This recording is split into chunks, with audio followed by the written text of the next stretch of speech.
Humanity Party Preamble. American reform movements have seldom been successful at registering a new party and appointing proper leadership to compete with the current and dominant Democratic and Republican parties. Finding a person with integrity and courage to lead a new party is often difficult. Appointed leaders of reform parties can easily be corrupted by power and greed. The Humanity Party, Thump, has no confirmed leaders. It is led by the voice of each person who supports its platform. Presently, properly supporting the Humanity Party consists of legally registering to vote and casting your vote by entering the Humanity Party in the write-in option. Rejecting all of the registered and approved candidates sends a message that we no longer accept the status quo of the current government and that we demand real change. The Humanity Party does not appoint leaders nor accept donations in an effort to protect our party's intent and purpose by eliminating the possibility of corruption by special interest groups, lobbyists, and corporate PACs, political action committees. The Humanity Party's political platform acts as the party's official manifesto. It encompasses our views and political points and ideals. This manifesto includes our beliefs, but most importantly, their application to real life. Our party line revolves around three basic inalienable human rights: life, liberty, and the pursuit of happiness. Without life, there would be no need for liberty. Without liberty, there can be no individual pursuit of happiness. Whereas the pursuit of happiness is an individual search for joy that variably differs according to each person's unique desires, government should not exist to deter from or intervene into any singular individual pursuit of happiness. Proper government should exist to guarantee and support our ability to live, our right to life, and protect us, our right to liberty, in our individual pursuits of happiness, allowing each of us to choose our own form of happiness and feel equally safe and secure in its pursuit. Life. None of us asked to be born into this world. Upon reaching a set age of maturity, we are forced into slavery in a society that is not set up to support the pursuit of happiness, but instead is structured to support its own unfair and unequal economic policies. For every one person who can claim success in reaching the world's standard of accepted self-awareness and prosperity, there are 99 others who suffer from the means that this one utilizes to achieve success. But they, the 99%, do not have the ability to obtain it for themselves. In the race to be counted of worth in a world of values and standards set to benefit those who set the parameters and rules of the competition, little attention is paid to the devastating effects of the contest. Freedom is an abstract idea perpetuated by those in power over others and used to deceive us. Evident forced slavery has simply been replaced with tacit slavery. Rising to the sound of a rooster's crow and being forced to harness the mule to the plow has just been replaced. Today, there is the obtrusive sound of an alarm clock that signals the beginning of another enslaved day at a job that most of us do not find consistent with our pursuit of happiness. Slavery implies that we are forced to work to enrich someone else while earning just enough for our basic necessities. Owners do not hire us to make us wealthy and financially independent. Unless in so doing, they are also enriched in the process. Financial independence implies that we do not have to work or depend on another for the means that sustain our lives. When we are forced to work for another, we become dependent on them and their desire for personal wealth. We are forced to work, or we will be counted as unsuccessful and unimportant in the world, or we will die. The former imprisoned slave was provided food, clothing, and shelter from the master. Modern slaves are given a piece of paper, a paycheck, that must be exchanged for commodities owned by another slave owner in order for the slave to survive in the world. The slave's desire to live ensures an abundance of workers and enriches the landowners, the company owners, for whom they work. The merchant, from whom he or she is forced to purchase things that sustain life, is another master. Former slaves were forced into chains if work and rules were not completed as established by the master. The modern slave is locked in a jail cell for the same reasons. People do not choose to be born into slavery. Most would have rather been born the child of a slave owner, one who never saw the butt end of a mule pulling a harrow, or one who will never hear the sound of a time punch clock. Though modern business owners do not outwardly display their employees as personal human property, the slave trade has been transformed into a shared commodity of the corporations and wealthy of the world.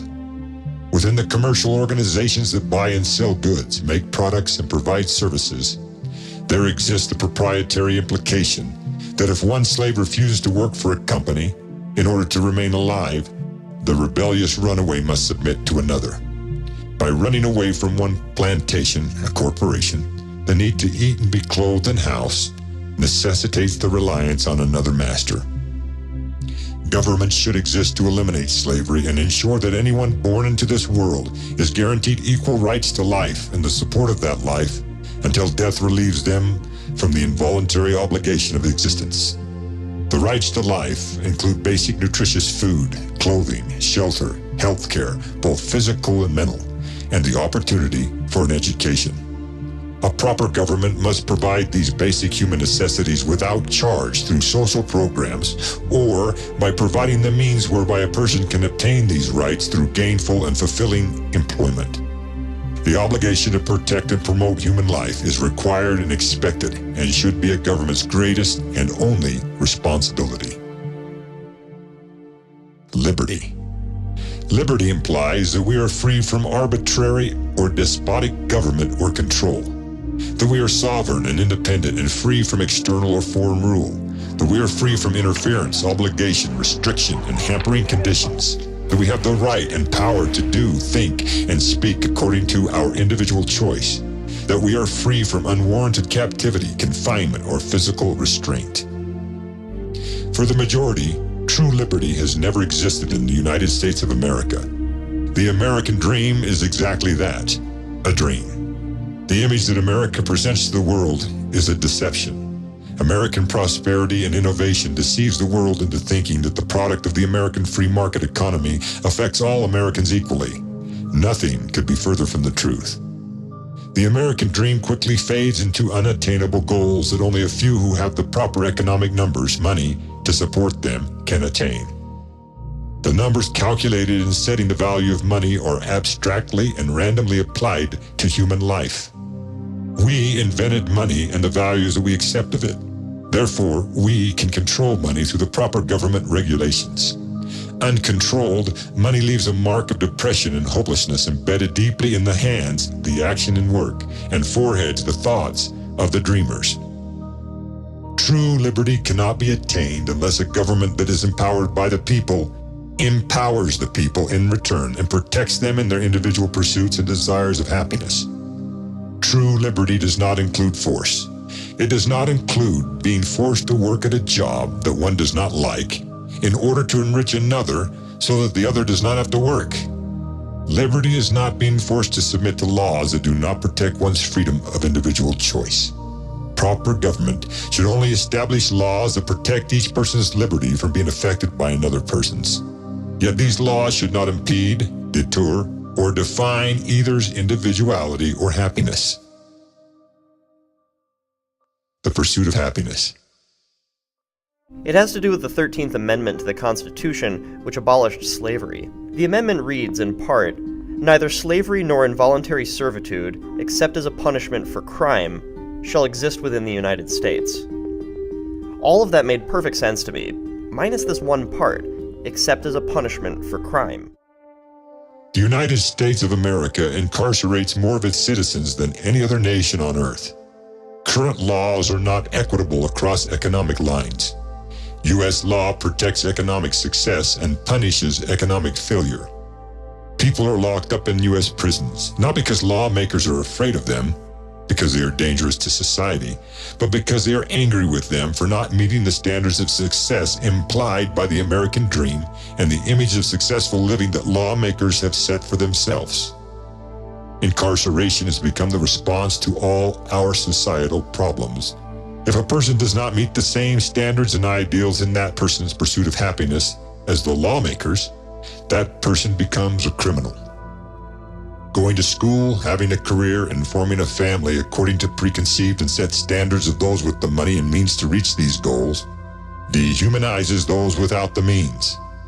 This disparity in opportunity restricts the poor to a non-contributory part of a desired society. Most incarcerated offenders are sentenced for non-violent acts or omissions.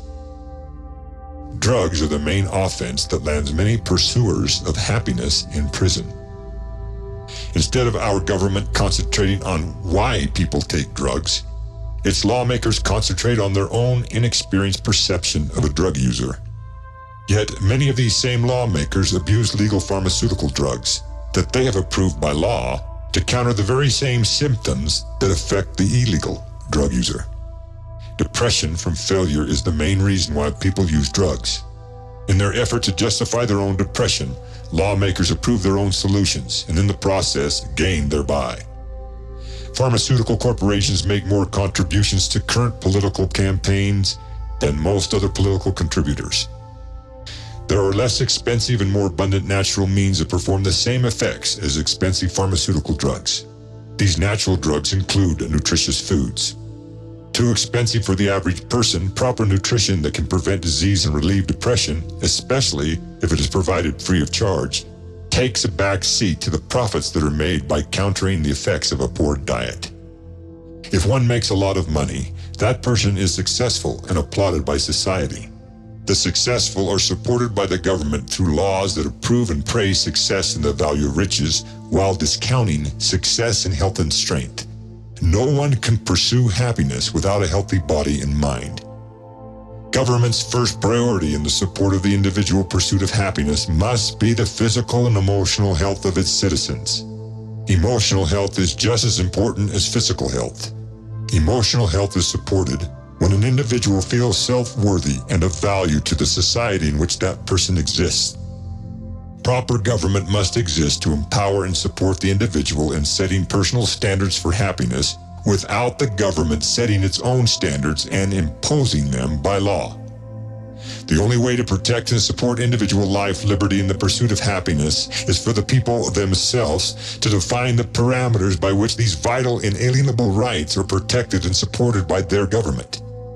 This can only be done through established law supported by a constitution that is written for the people and by the people, and not one written by those who support their own personal standardization of life, liberty, and happiness.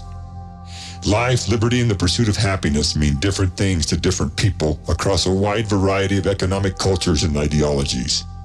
The least among the people, the poor, downtrodden, and uneducated, who are the majority of Earth's inhabitants, should have a strong voice in establishing the laws that control their lives. If laws established to support and protect the least among us, these same laws will also support the greatest. If law supports only the greatest, then the least suffer irreparably because of their failure to meet the expectations of being valued as great, and the flawed laws that are only established to reward this greatness. However, if humanity could reevaluate what great, being successful, and least, being unsuccessful, mean, and make both valued equally as the free will choice of the individual, then humans would naturally establish governments that are equal and fair. Because this probability is unlikely, the majority of people need to act and take control of the powers of their government that they expect and deserve. The failure of government. The entire world's economic, political, and social structures are in danger of imminent failure and collapse. If the foundation and political powers that control these institutions are not changed and reformed, within a few decades human society will be irreversibly affected. Without drastic change, widespread hopelessness, poverty, and inequality will spread and continue to cause more human misery than at any other time during the recorded history of Earth. The existence of poverty and inequality offer proof of the failed policies of governments, religions, charities, and other groups that have tried and failed to provide solutions. Wars and terrorism have increased without any answer or humane opposition. The cultures and nations that support different types of human societies can be destroyed through military action. But this will not eliminate terrorism fed by poverty and hopelessness. The root of the problem is not the societies that humans have created, but the ideologies that they hold in their hearts. No amount of physical force can change ideology and belief. The human mind, empowered by free will, naturally reacts to defend itself, in spite of the physical forces that threaten it. When given the chance to act, humans are motivated, not by their surroundings, but by their hearts. Governments depend on force and threat to maintain control over the people. Governments might control the people's physical outward actions, but it cannot control their minds. Until a government exists that supports the free will of the human mind, without attempting to force its will upon the people, war and terrorism will continue. The United States power and example. There is only one nation that is fully structured and endowed with the infrastructure, government, world influence, technology, means, and military might needed to step forward and save this world, the United States of America. If it fails, then all nations shall fail behind it. Although the United States of America has the potential to save the world, its established government has failed and continues to fail, not only the American people, but also the entire human population of Earth. The United States came into existence by a group of humans who were determined to establish a sovereign nation and institute their own laws based on their personal wants and needs. Without regard for the native inhabitants of the Western Hemisphere, they immigrated to a new land, overran it, and called it their own. Secure in their newly found territory, they made a declaration of independence from the governmental powers and laws that controlled their lives. In so doing, they established the most powerful and comprehensive human society ever known upon Earth. America's economic structure and purpose drastically changed the course of human events and influences a world that revolves around its own perpetuation. America's powerful presence affects the present course and future of all humanity. If it fails, the world will crumble around it. Consequently, only the people who perpetuate it and give it its power and authority can keep it from failing. Accepting this fact, and that this nation is increasingly failing to bring the peace and happiness once promised, the people of this earth must unite together to reinforce its foundation before its walls crumble. Once separated from all other nations of the earth, the United States uniquely developed under the hope and belief that all humankind possessed the guaranteed inalienable rights to life, liberty, and the pursuit of happiness. This belief, however, was never fully realized, and from the onset of establishing an unprecedented government, the United States leaders began deceiving the people. The United States Constitution, along with the initial system of law that supported it, separated human beings into groups of power and opportunity. From the beginning, the United States government did not treat Native and African Americans, the indentured, and women as equally deserving of these natural rights. Although in later years, the United States has shown some effort in equalizing the representation of those initially ostracized, the right to life, liberty, and the pursuit of happiness has yet to be realized except by a few. The illusion of equality remains. The United States has become the most powerful nation on earth, not through principles of humane government and legislation, but through the application of its economic and military power forced upon its own citizens and upon other nations. Instead of protecting the inalienable rights of all of its citizens equally, the United States has established and enforced laws that protect those who directly benefit from the legislation and enforcement of these laws. As mentioned, by its unique design and proven prosperity for the few, the United States retains the infrastructure of government, laws, business, and society that could be an ensign and example to the world. But because its government is not focused on the rights of all people so that they benefit equally from its existence, the United States government continues to protect the few in spite of the majority.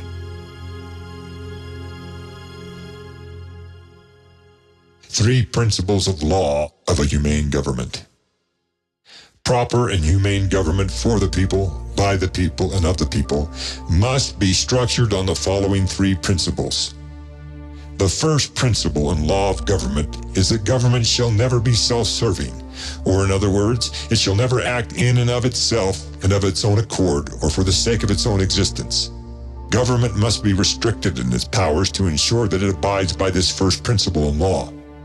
Government must serve those whom benefit from its existence, and only those who benefit from its existence are those who should give it the power that it exercises over them.